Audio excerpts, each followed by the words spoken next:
Hello everyone, welcome to my channel. इस video में हम हिंदी व्याकरण के महत्वपूर्ण प्रश्न करेंगे जो DSSB की PGT, TGT, PRT की परीक्षाओं की तैयारी के लिए ये मॉक टेस्ट बनाए जा रहे हैं। आज हम मॉक टेस्ट नंबर 4 करेंगे। 3 मॉक टेस्ट मैं पहले ही अपलोड कर चुकी हूँ। आज हम क्वेश्चन नंबर 21 से करेंगे। निम्नलिखित में से अघोष वर्ण कौन सा है? ब सघोष वर्ण है, ज सघोष वर्ण है, ह सघोष वर्ण है, स ये अघोष वर्ण है। इसके अलावा श और श ये भी अघोष वर्ण है। इस क्वेश्चन का जो राइट आंसर है वो है ऑप्शन डी, स अघोष वर्ण है। नेक्स्ट क्वेश्चन, निम्नलिखित में से संयुक्त व्यंजन कौन से हैं? संयुक्त व्यंजन 4 होते हैं, क्ष, त्र, ज्ञ और श्र। ये 4 संयुक्त व्यंजन होते हैं। इस क्वेश्चन का जो राइट आंसर है वो है ऑप्शन बी, ज्ञ। नेक्स्ट क्वेश्चन, कौन सा अमानक वर्ण है? ख अमानक वर्ण है, घ अमानक वर्ण है, ऑप्शन सी अमानक वर्ण नहीं है, ऑप्शन डी अमानक वर्ण है। अमानक वर्ण जो भी भोलक वर्ण होते हैं उन पर कभी भी शिरोरेखा नहीं होती, जैसे कि भ लिखते हैं और ये भ लिखते हैं। इस पर जो भोलक वर्ण होते हैं उन पे कभी भी शिरोरेखा नहीं आती। इस क्वेश्चन का जो राइट आंसर है वो है ऑप्शन सी। नेक्स्ट क्वेश्चन, क्ष वर्ण किसके योग से बनता है? कल हम ज्ञ वर्ण जिसके नीचे हलंत लगा होता है वो पढ़ा था। आज हम क्ष के नीचे हलंत लगा हुआ है इसके बारे में हम पढ़ेंगे। क और श के नीचे हलंत वाला ऑप्शन होगा इस क्वेश्चन का जो राइट आंसर है। तो किस ऑप्शन में है? वो ऑप्शन सी में है। क के नीचे हलंत है और श के नीचे हलंत है। नेक्स्ट क्वेश्चन, हिंदी वर्णमाला में स्वरों की कुल संख्या कितनी है? हिंदी वर्णमाला में स्वरों की कुल संख्या 11 है। अगर वैदिक स्वरों की संख्या पूछ ली जाए, वैदिक स्वरों की संख्या 13 होती है और हिंदी वर्णमाला में स्वरों की कुल संख्या 11 होती है। नेक्स्ट क्वेश्चन, इस क्वेश्चन का जो राइट आंसर है वो है option B, 11। Next question, Hindi वर्णमाला में व्यंजनों की संख्या कितनी है? इस क्वेश्चन का जो राइट आंसर है वो है ऑप्शन बी, 33। नेक्स्ट क्वेश्चन, निम्नलिखित में से कौन सा पश्चय स्वर है? जीवा के आधार पर स्वर को के 3 भेद हैं, अग्र स्वर, मध्य स्वर और पश्चय स्वर। अग्र स्वर में छोटी ई, बड़ी ई, री, ए, बड़ी ए, मध्य स्वर आ और पश्चय स्वर बड़ा आ, ऊ, बड़ा ऊ, ओ और अ पश्चय स्वर में आते हैं। इस क्वेश्चन का जो राइट आंसर है वो है ऑप्शन ए, अ पश्चय स्वर है। नेक्स्ट क्वेश्चन, इनमें से ओ का उच्चारण स्थल कौन सा है? दंत्य, मूर्धा, कंठ तालव्य, कंठोष्ठ है। ओ अ प्लस उ के योग से बना है ओ। अ का उच्चारण स्थान कंठ और उ का उच्चारण स्थान ओष्ठ होता है।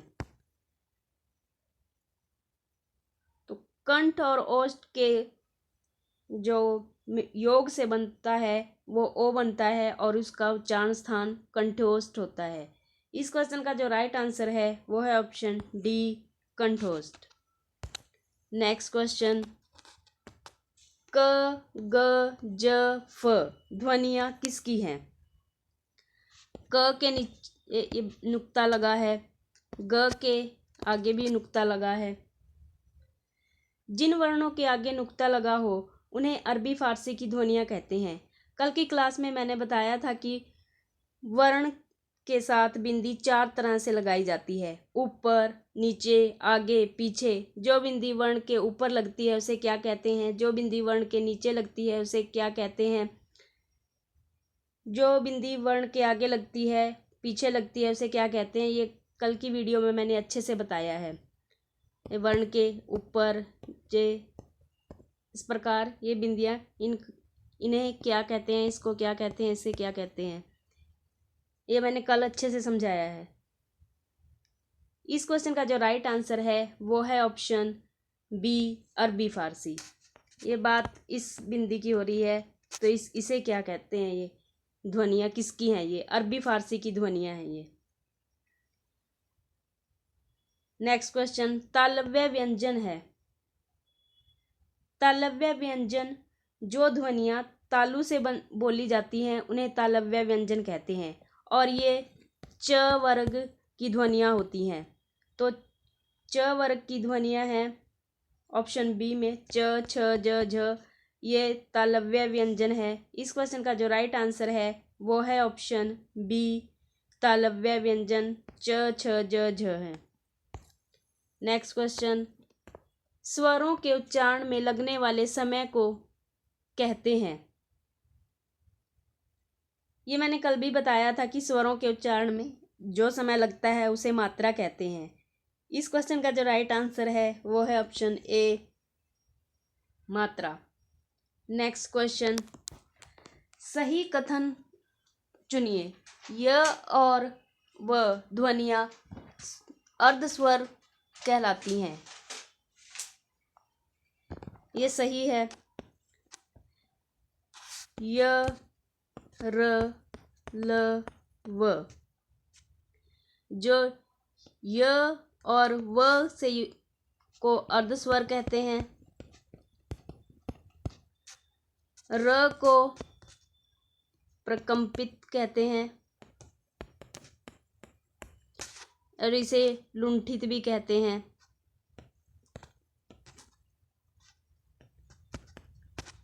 ल है, इसे पार्श्विक स्वर कहते हैं।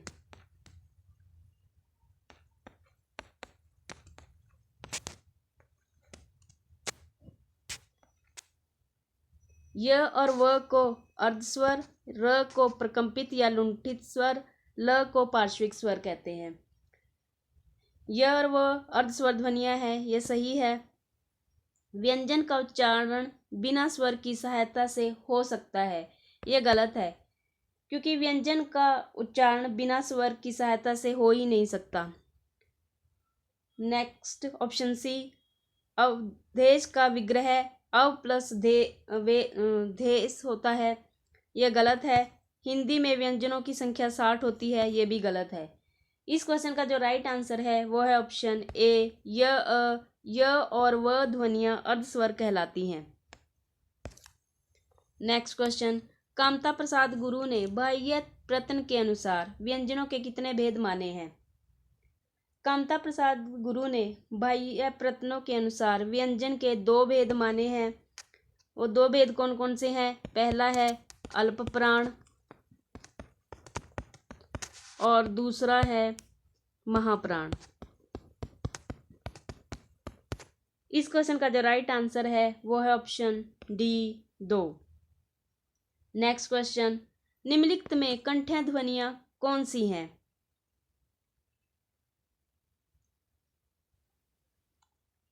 क, ख, य, र, च, ज, ट, ण।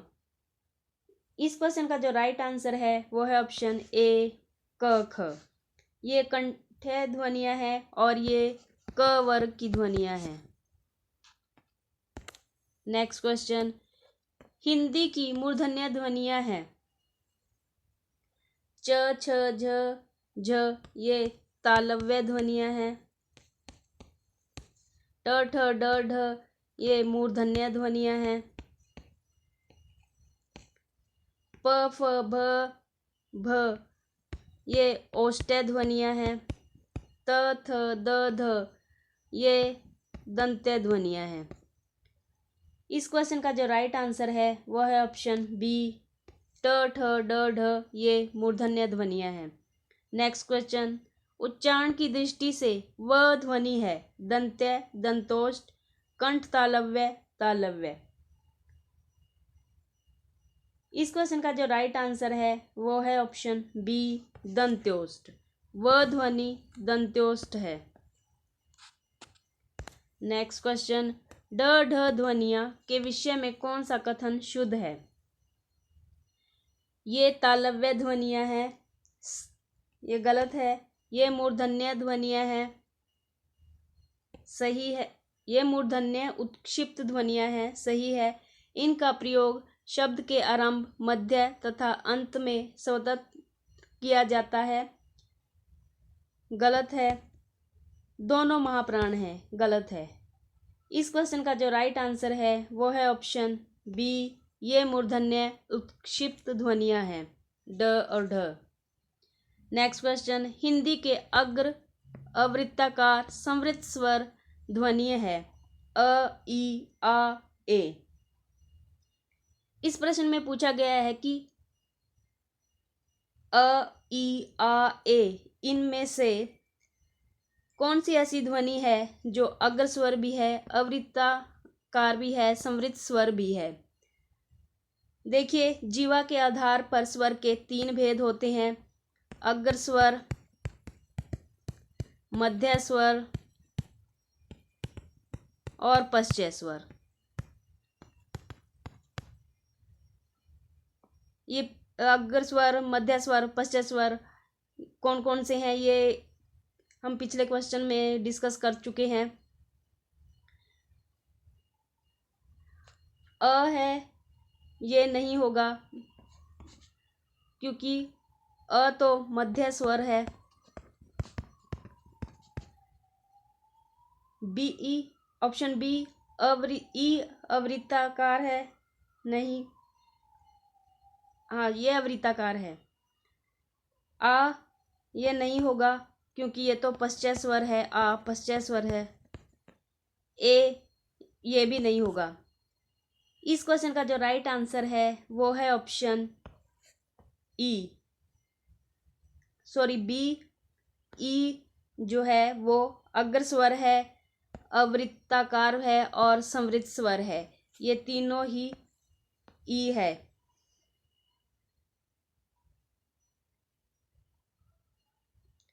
संवृत स्वर और असंवृत स्वर की मैंने हिंदी व्याकरण में स्वर और व्यंजन की वीडियो में बताया हुआ है।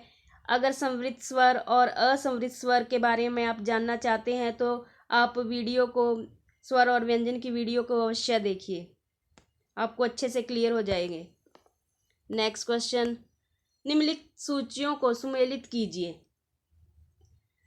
च, व, द, क इनके जो उच्चारण स्थान है वो दिए गए हैं। च का उच्चारण स्थान होता है तालव्य, व का उच्चारण स्थान होता है दंत्योष्ठ, द का उच्चारण स्थान होता है दंत्य, क का उच्चारण स्थान होता है कंठ्य। तो ये सीक्वेंस किस ऑप्शन में है? तो ये सीक्वेंस ऑप्शन ए में है। इस क्वेश्चन का जो राइट आंसर है वो है ऑप्शन ए। नेक्स्ट क्वेश्चन, अयोगवाह कहा जाता है विसर्ग को, महाप्राण को, संयुक्त व्यंजन को, अल्पप्राण को।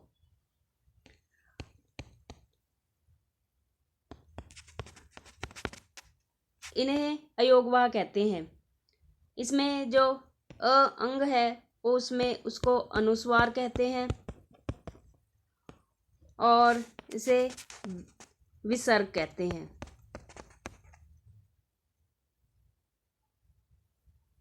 इस क्वेश्चन का जो राइट आंसर है वो है ऑप्शन ए, विसर्ग को। अयोगवाह विसर्ग को कहते हैं, ना महाप्राण को कहते हैं, ना ही संयुक्त व्यंजन को कहते हैं, ना ही अल्पप्राण को कहते हैं। विसर्ग को अयोगवाह कहते हैं। नेक्स्ट क्वेश्चन, व्यंजन और स्वर के संयुक्त रूप को क्या कहते हैं? वर्ण कहते हैं, ध्वनि कहते हैं, अक्षर कहते हैं, या फिर वाक्य कहते हैं। इस क्वेश्चन का जो राइट आंसर है वो है ऑप्शन सी, व्यंजन और स्वर के संयुक्त रूप को अक्षर कहते हैं। नेक्स्ट क्वेश्चन, मात्रा स्वर को क्या कहते हैं? वेरी वेरी इंपॉर्टेंट क्वेश्चन है ये। इस प्रकार के क्वेश्चन एग्जाम में अक्सर पूछ लिए जाते हैं। मात्रा स्वर को समरूप या ग्रेफिम्स कहते हैं। इस क्वेश्चन का जो राइट आंसर है वो है ऑप्शन बी, समरूप या ग्रेफिम। नेक्स्ट क्वेश्चन, श्र एक संयुक्त व्यंजन है, इसमें किन दो व्यंजनों को सम्मिलित किया गया है? स और र को, श और र वर्णों को, श और र वर्णों को, श्रय और अ वर्णों को। संयुक्त अक्षर 4 होते हैं, क्ष, त्र, ज्ञ और श्र। जो क्ष है वो क प्लस श से मिलकर बना है, और त्र त प्लस र से मिलकर बना है, ज्ञ ज प्लस इया से मिलकर बना है, और श्र श प्लस र से मिलकर बना है। इस क्वेश्चन में पूछा गया है कि श्र जो संयुक्त वर्ण है वो किन दो वर्णों के मेल से बना है? तो वो बना है श और र से। इस क्वेश्चन का जो राइट आंसर है वो है ऑप्शन सी, श और र वर्णों को संयुक्त।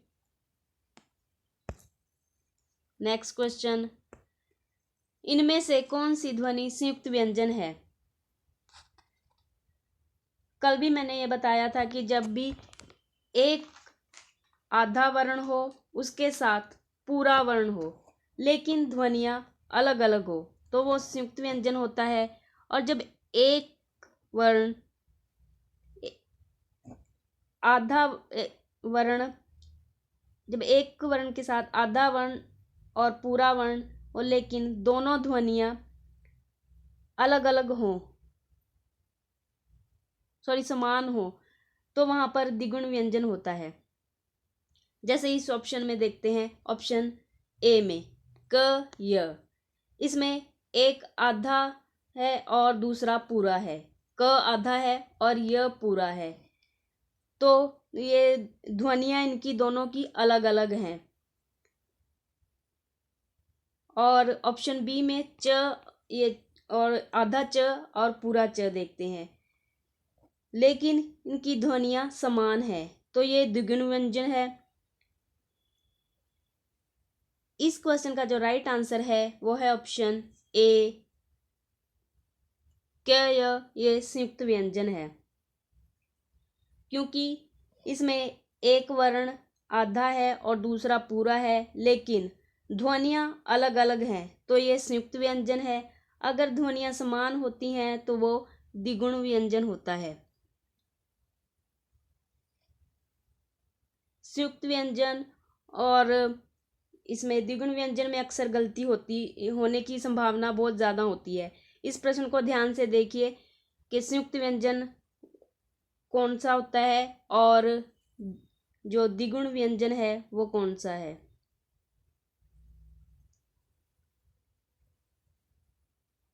ऑप्शन ए क ये संयुक्त व्यंजन है और ये द्विगुण व्यंजन है।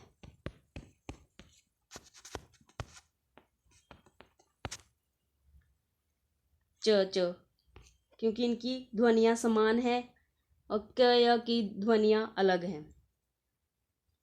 नेक्स्ट क्वेश्चन, क व्यंजन के विषय में निम्न में से कौन सा सही है?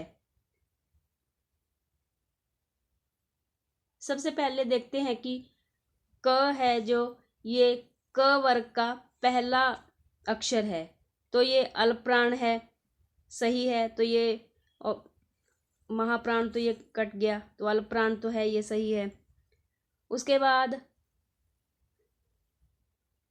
ये अघोष है, तो ये घोष वाले ऑप्शन भी कट गए। और क है, ये स्पर्शी होता है, तो इसमें से ये जो संघर्षी हैं वो वाले भी कट गए। अघोष भी है, स्पर्शी भी है। और क वर्ग है जो कंठ्य ध्वनि होती है क वर्ग की। इस क्वेश्चन का जो राइट आंसर है वो है ऑप्शन ए। क व्यंजन अल्प प्राण है, अघोष है, स्पर्शी है और इसका उच्चारण स्थान कंठ से होता है, तो ये कंठ्य ध्वनि है। आज की वीडियो में इतना ही। आई होप ये वीडियो आप सभी के लिए हेल्पफुल रहेगी। अगर आप मेरे चैनल पर नए हैं तो मेरे चैनल को सब्सक्राइब कर लीजिए, साथ में बेल आइकन को प्रेस कर लीजिए ताकि जब भी मैं वीडियो अपलोड करूं तो उसका नोटिफिकेशन आप तक पहुंच जाए। Thanks for watching this video.